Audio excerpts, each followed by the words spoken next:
UN Security Council calls on Houthis to stop military escalation in Ma'rib.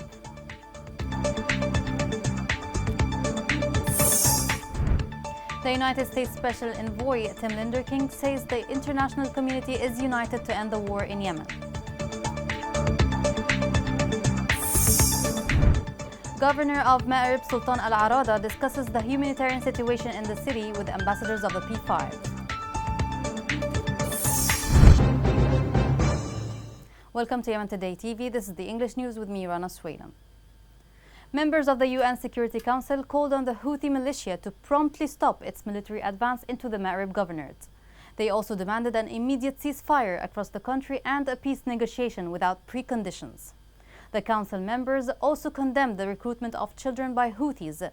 Further, the Council denounced the terrorist incidents off the Yemeni coast, including attacks on civilian and commercial vessels, which, according to the Council, pose a significant threat to safety of the Red Sea and the Gulf of Aden. MION Human Rights Organization welcomed the United Nations Security Council's statement, which condemned children's recruitment by Houthi militia. In the same context, Houthi militia declined the UN Security Council statement, describing it as blind bias and vote to go on war to the end. This was openly said by Houthis chief negotiator Mohammed Abdel Salem, who went further to accuse the Council of prolonging the conflict in Yemen. The U.S. envoy to Yemen, Tim Linderking, confirmed that some progress has been made in the Yemeni file, assuring that there is an international consensus on the need to end the war, stressing that there is no military solution to the war in Yemen. Linderking said in an interview with Al Arabiya that Houthi escalation in Ma'rib is the biggest obstacle to achieving peace now, stressing that every day that passes, the Yemeni people pay a heavy price. Linderking considered that Security Council's condemnation of Houthis' actions reflects the international community's commitment, including U.S., to ending the war in Yemen. On a different note, the U.S. envoy Tim Linderking discussed recent developments in Yemen with the Swiss ambassador to the United States. The U.S. envoy said that the international community must take urgent steps to pressure the parties to start the negotiation process. Linderking stressed that Yemeni people are suffering and the conflict must end. The Permanent Five ambassadors held a Zoom meeting with Sultan Al Arada, governor of Ma'rib. The meeting focused on the dire humanitarian conditions in Ma'rib. They stressed on the urgent need to provide unconditional protection for civilians. The ambassadors of the 5 countries stressed that a comprehensive political solution in Yemen is the only way to end the suffering of the Yemeni people. Vulnerable children have been hit hard by the consequences of this mad ongoing war. UN reports revealed an alarming number of them killed or maimed during the conflict. The following report has more details on the story. About 1.2 million children live in Yemen today in 31 conflict zones, including Hodeidah, Taiz, Hajjah, and Saada, in places experiencing extreme war and violence. Since the Stockholm Agreement of December 13, 2018, not enough has changed for children in Yemen. Since then, 8 children are killed or injured every day. Most of these children are killed while playing with their friends outside their homes or on their way to and from school. The impact of the conflict runs deep in Yemen. It has not spared even a single child. The horrific violence of the past 7 years, rising levels of poverty, as well as decades of conflict, neglect, and deprivation, are placing a heavy burden on Yemeni, ripping apart its social fabric, which is fundamental to any society, especially children. UNICEF and its humanitarian partners have stepped up efforts to meet the enormous needs of children and families in Yemen, which is the largest humanitarian crisis in the world. Last year, UNICEF treated more than 345,000 children with severe acute malnutrition, while nearly 800,000 children received psychological support to help them cope with the trauma they have experienced. Moreover, the kidnapping of children in Yemen has recently turned from a social problem and individual practices to organized and systematic crimes, closely related to the political and military transformations the country is witnessing. Some families talked about the tragedy and suffering after their children were kidnapped and some of them killed by the Houthi militia, while others complain of political pressures that led to the kidnappers being released even after their discovery.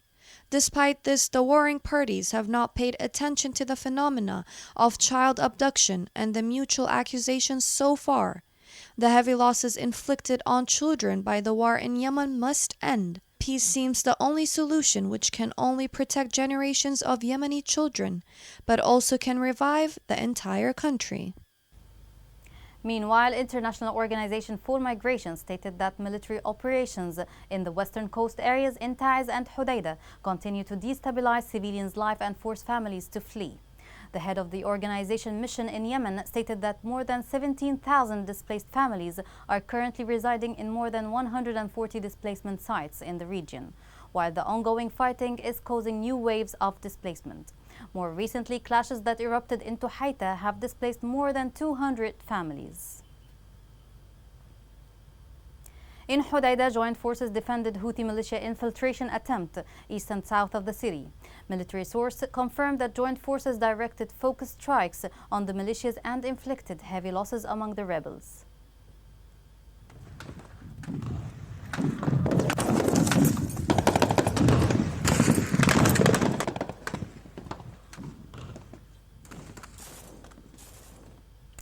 Two southern Maghreb government forces managed to regain positions in Al Naga in Juba area. Sources said that government forces took up fierce clashes with rebels and inflicted heavy losses among the militia.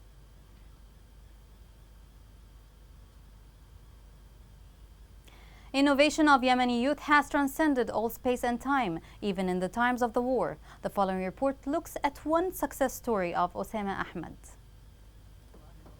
A young man from Aden makes bedrooms, desks and cupboards out of ballots remnants. Ahmed's project targets youth and families who are unable to pay large amounts for furniture. I am Osama Ahmed Salim. I live in Mualla. As you can see, I started with a simple project, which is converting pallets to furniture. Simply, my project is to make bedroom furniture that is made of wood pallets. I target youth and families who are unable to pay large amounts for bedrooms. We provide bedrooms and cupboards in different shapes and models using pallets and sell them at reasonable prices and within the reach of most. Ahmed daily looks for used pallets to buy from factories and companies that use them to transport goods. And then he transferred them to furniture. Without prior knowledge, Ahmed changed pallets into home furniture with the tools of primitive carpentry craftsmanship. In times of war and displacement, from these remnants of pieces, he creates a bedroom that is comparable to wooden furniture in durability and quality. He also makes wardrobes in various shapes. I go daily to shops and buy pallets from them. Then I start rehabilitating the wooden pallets to be used in producing furniture. Ahmed thought of this idea to overcome the high prices that the country has reached and the increase in exchange rate. He now, with his creative craftsmanship, helps poor Yemeni citizens to own a bedroom. Currently, the demand for bedrooms has increased due to the deteriorating economic situation and the lack of salaries. My ambition is to expand and open large shops and workshops in order to reach all Yemen. The large number of requests and demands, publication of my work on social media has become incentive for me to continue work. Although he was not previously acquainted with the craft of carpentry, thinking out of the box prompted him to start making wardrobe from leftover wood as well as bedrooms. My advice to Yemeni youth, any idea you come up with, give yourself hope, motivation, and continue. My message to the competent authorities is that there are many Yemeni youth who have talent. To care about these youth and take care of them. Ahmed became a masterful in creativity in one way and another, to work as a craftsman in attracting customers to buy bedrooms and furniture that the customers need and the simplest possibilities. I got to know Osama through his work published on Facebook, which attracted me. His products, frankly, are excellent and at reasonable prices, unlike what is available in the market. I came here to collect furniture for my house from Osama.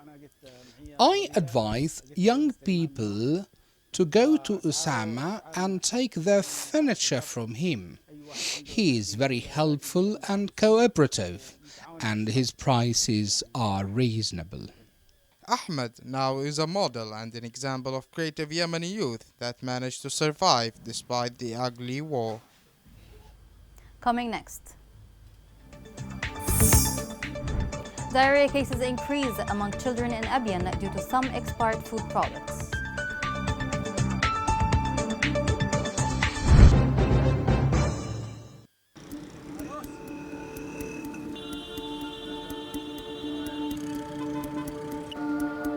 راتب الواحد 120 ألف والكيس الدقيق ب18 ألف والكيس السكر اليوم ب20 ألف. كم يعني بيعطي هذا الراتب كامل كيس سكر وكيس دقيق؟ المواطن اليمني يعيش في أزمة إنسانية وغذائية مؤلمة من غلاء الأسعار وفحشة الأسعار وغلاء الصرف والعملة الأجنبية في البلد. حالتي الحين حالة لما أخرج لما ندي 12 كيلو ما نقدرش ناكل الأكل الداخل ما إحنا بحاجة صعبة.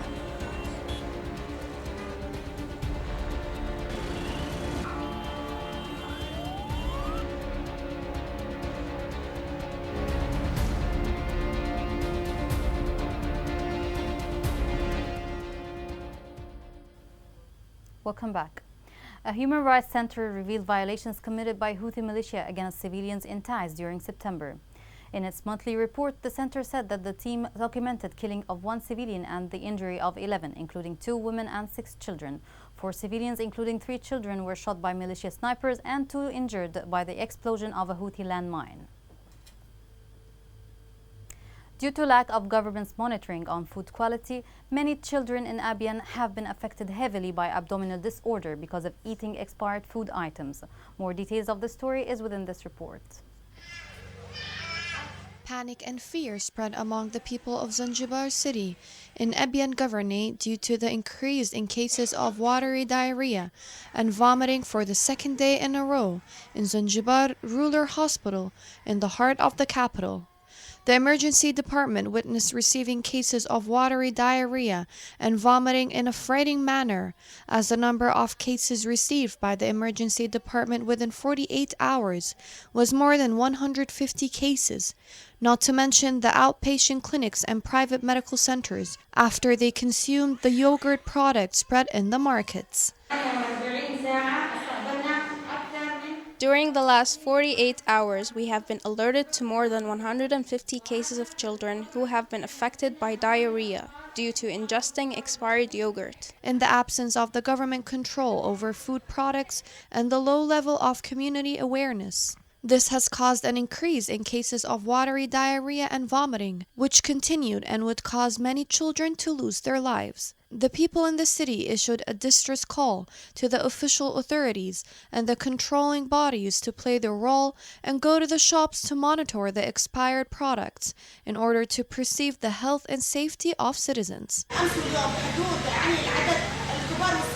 Yesterday, we received many cases, between 120 cases of children and adults, because of eating expired yogurt. There are children in very critical condition. They experience extreme diarrhea and constant vomiting. They are in a very critical condition. We feel very sorry for these children. Who do the citizens complain to? Where are the responsible authorities? People keep dying day after day due to the lack of irresponsibilities on the part of the government officials. World Health Organization warned that nearly 20 million of the total population in Yemen are exposed to malaria as the most common transmitted disease in the country. In its latest report, the organization said that about 65% of the population of Yemen, as about 20.4 million Yemenis, live in areas at risk of malaria transmission. To Aden, the government banned use of foreign currencies in internal transactions and limited them to the local currency only. The government decision is to stop the deterioration of the national currency against its foreign counterparts. This aims to use national currency in the buying and selling of goods, services, contracts and deals, and to prohibit the use of foreign currencies locally and limiting their use to transactions and obligations arising from international agreements. Still in Aden, the Central Bank of Yemen warned merchants and citizens from opening accounts in money exchange companies. This comes at a time when the central bank suspended the licenses of 4 companies and exchange facilities in violation of the law regulating exchange business and the bank's procedures. Yemenis have not been burdened by war only, but also by several diseases which have stricken their lives. On top of these diseases is corona pandemic. The following report has more on this story. Yemen has been left in shambles and almost destroyed by the devastating civil war and is now having to deal with the spread of coronavirus. The Yemeni people have been left in darkness and face many problems such as hunger, the ongoing war, infections, lack of equipment, and spread of diseases. Altogether is a humanitarian crisis. The situation of coronavirus in Yemen continues to deteriorate. Only around 50% of Yemeni hospitals and medical facilities are in full working condition, and even these are in dire need of essential equipment and proper funding. Healthcare staff and facilities lack necessary essential equipment and money. Yemen is not only battling COVID-19 amid a catastrophic war, but also has to deal with other diseases such as cholera, diphtheria, and measles. It's not just the struggling healthcare system that's to blame for the unaccountable number of deaths. In interviews with the Associated Press, more than a dozen doctors, aid workers, Sana'a residents, and relatives of those who have died from the virus said that the health authorities are approaching the pandemic with such outright denial. Since the beginning of the pandemic, the authorities have not treated it with seriousness and action. Doctors are forced to falsify the cause of death on official papers. Vaccines are seen with fear, and there are no limits or guidelines on public gatherings. The war has killed more than 233,000 people, displaced millions, and created the world's worst humanitarian disaster. Aerial bombings and intense ground fightings have destroyed the country's infrastructure, leaving half of the country's health facilities dysfunctional. About 18% of Yemen's 333 districts have no doctors at all. Water and sanitation systems have collapsed. Many families can barely afford one meal a day. The National Committee Against Coronavirus announced 21 new cases of the COVID-19 in 6 governorates. Committee officials said on Twitter that 7 cases were recorded in Aden, 7 in Ma'rib, 7 in Hadramaut, 3 in Taiz, 3 in El Bayda, and 2 in Al Mahra. Also, 10 deaths were recorded plus 15 recovered cases. With the current updates, the total confirmed cases are 9,635, including 1,831 deaths and 6,143 cases of recovery. Here's a reminder of the main headlines. UN Security Council calls on Houthis to stop military escalation in Ma'rib. The United States Special Envoy Tim Linderking says the international community is united to end the war in Yemen.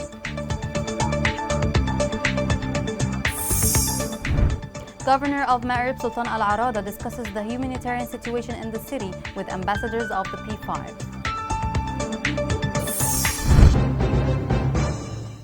This is the end of the news. Thank you for watching. Have a great day.